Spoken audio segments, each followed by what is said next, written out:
Hello friends, मेरा नाम चमन है और आप लोगों का स्वागत है हमारे चैनल में। अब लोग आज हम लोग बात करेंगे कि आर्टिकल कितने होते हैं और इनका प्रयोग कहाँ पे होता है, क्योंकि अक्सर हम लोग देखते हैं कि पेपर वगैरह में पूछा जाता है कि आर्टिकल कितने होते हैं और ये कहाँ कहाँ पे यूज़ होते हैं। तो आइए हम लोग जानते हैं कि आर्टिकल कितने होते हैं और ये कहाँ कहाँ पे यूज़ किए जाते हैं। तो देखते हैं आर्टिकल। आर्टिकल वैसे तो 3 प्रकार के होते हैं। पहला होता है ए, दूसरा होता है एन और तीसरा होता है द। अब इन तीनों का प्रयोग कैसे किया जाता है और कहाँ पे इन तीनों वर्डों का प्रयोग किया जाता है, आइए हम लोग जानते हैं। क्योंकि अक्सर बच्चे इसी पॉइंट पे भटक जाते हैं कि एन लगाएं, कि ए लगाएं, कि दा लगाएं, क्या लगाएं। तो आज हम लोग एकदम सिंपल तरीके से जानते हैं कि ये इनका प्रयोग कैसे और कहाँ पे किया जाए। तो हमारी वीडियो में बने रहें और लास्ट तक देखें वीडियो, आप लोग को मजा आएगा और समझ में भी आ जाएगा।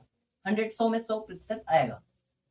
तो सबसे पहले हम ए एंड दा होते हैं। तो सबसे पहले हम ए का प्रयोग देखेंगे, एन का प्रयोग देखेंगे और दा का प्रयोग देखेंगे। तीनों का देख लेते चलो। ए और एन, ये दा। आप लोगों को मैं बताना चाहूंगा कि सबसे पहले इसको सीखने के लिए हमें स्वर और व्यंजन पता होने चाहिए कि कितने से कितने होते हैं स्वर और कितने से कितने होते हैं व्यंजन।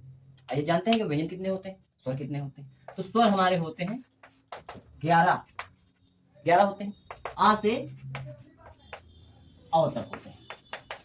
ठीक। दूसरा, व्यंजन।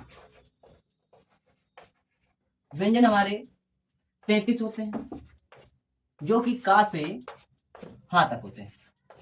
और बाकी सबसे मतलब कि होता है फिलहाल व्यंजन जितने भी होते हैं, व्यंजन हो गए, ये 33 व्यंजन होते हैं। संयुक्त व्यंजन हो गया, और संयुक्त व्यंजन हो गया, द्विगुण व्यंजन हो गया, अनुप्रास हो गया, अनंत हो गया, ये सब। ठीक है। तो हम जानेंगे कि व्यंजन और स्वर। आ से अ तक, आ से अ तक के बीच का अगर कोई भी शब्द आता है तो वहां पे हमारा एन लगेगा। और का से लेकर, का से लेकर हा तक, हाँ नहीं, हा तो नहीं, ज्ञा तक, ज्ञा तक अगर कोई भी कुछ भी मतलब इसमें से कोई भी, जैसे कि हमने ले लिया बास्केटबॉल, बा से बास्केट बॉल। तो बास्केट बॉल बी से स्टार्ट हुआ, मतलब कि बा, बास्केट, बा आया, तो बा किसमें, व्यंजन है। तो व्यंजन किसमें आता है, का से ज्ञा तक बा, मतलब इसके बीच में आता है तो कहाँ क्या लगेगा, ए लगेगा। यहाँ पे क्या लगेगा, ए लगेगा।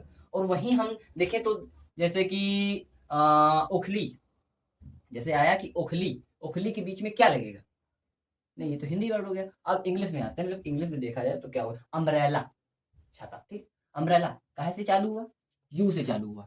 अब यू, अम्ब्रेला, आ किसमें आता है, वो आता है आ से लेकर ओ के बीच में आ आता है, अम्ब्रेला, अम्ब्रेला। ठीक है। यू से स्टार्ट होता है इंग्लिश में, हिंदी में से इसको देखो अम्ब्रेला, मतलब किस वर्ड कौन सा साउंड इंप्रूव हो रहा है, वहां पे अंग हो रहा है। अंग किसके बीच में आता है, आ और आओ के बीच में अंग आ रहा है, मतलब यहाँ तक अंग तक चलेगा। ठीक है। तो यहाँ पे क्या लगेगा, एन लगेगा, एन लगेगा। और ए कहाँ लगेगा, का से ज्ञा तक। इनका प्रयोग मतलब कि आप लोग, यूरोप है जैसे, यूरोप लिख दिया मैंने, यूरोप। अब बताओ यहाँ पे क्या लगेगा। तो हम सबसे पहले देखेंगे कि यू, सबसे आगे का वर्ड यू आया। यू किसके बीच में आता है, यू किसके बीच में आता है, का से ज्ञा के बीच में आता है। तो यहाँ पे क्या लगेगा, ए लगेगा, ए लगेगा। हम लोगों को जो जो मतलब मीनिंग हमें मिल रही है, कोई भी सेंटेंस मिल रहा है, उसका पहला वर्ड देखेंगे कि क्या उसमें निकल रहा है। बल, जलिया निकल रहा है, जलिया का बाग निकल रहा है, बाग निकल रहा है, कि कहीं खेत निकल रहा है, क्या निकल रहा है, उसके आगे का वर्ड हम देखेंगे क्या है, और उसी से कंपेयर करेंगे कि ये किसके बीच में आ रहा है। अगर आ से अंग तक आ रहा है तो यहाँ पे ए लगेगा, और का से ज्ञा तक बीच में आ रहा है तो वहां पे ए लगेगा। ठीक है। ये हो गया हमारा। अब आता है दा का प्रयोग। दा का मोस्ट जो होता है इंपॉर्टेंट, ये लगता है कहाँ पे, इसका प्रयोग कहाँ किया जाता है सबसे ज्यादा, स्पेशली जगह के लिए किया जाता है। जैसे ताजमहल, मुंबई, दिल्ली, लखनऊ, इनके लिए लगता है। कहते हैं the school, the room, the ship, the car, इस तरह से इसका प्रयोग किया जाता है। मतलब एक स्पेशली तरीके से स्पेशल जगह पे इसका प्रयोग होता है। एन का प्रयोग का ओ नहीं, ओ आ से ओ तक होता है, उसके बीच में होता है। और ए का प्रयोग का से ज्ञा के बीच के वर्डों में होता है। हमने अभी बताया है कि जो एन का प्रयोग होता है वो, जैसे हमने ले लिया, नया दूसरा लेते हैं, जैसे कि ले लिया हमने कोई जैसे कि चौक, चौक ली। तो चौक में अब सबसे पहले क्या आया, सबसे पहले चा आया, ये चा कहाँ पे आता है, का से लेकर ज्ञा के बीच में आता है। यहाँ पे क्या लगेगा, का से बीच में यहाँ पे एन लगेगा। याद रखिएगा कि एन लगेगा, का से ज्ञा के बीच में कोई भी अगर वर्ड आता है तो वहां पे एन लगेगा, आई सॉरी ए लगेगा। उसके बाद एन का प्रयोग, दोबारा देख लीजिए एन का प्रयोग।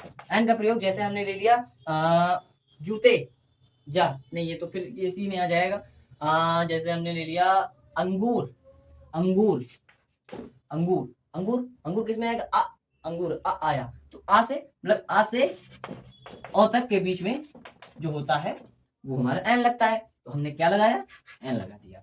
आप किसी भी वर्ड इंग्लिश में लिखा है तो उसको हिंदी में ट्रांसलेट कीजिए और उसको पता लगाइए कि ये किस में जा रहा है। का से अंग, का से यहाँ तक जा रहा है कि आ से ओ तक जा रहा है, किस में जा रहा है, बस उसी को ढूंढते लगा दीजिए। सिंपल ट्रिक है। और दा का प्रयोग आप जानते हैं एक स्पेशल तरीके से स्पेशल जगह पे लगता है, बस सिंपल, बस। Thank you. और अब हम लोग अपनी आगे क्लास स्टार्ट करेंगे।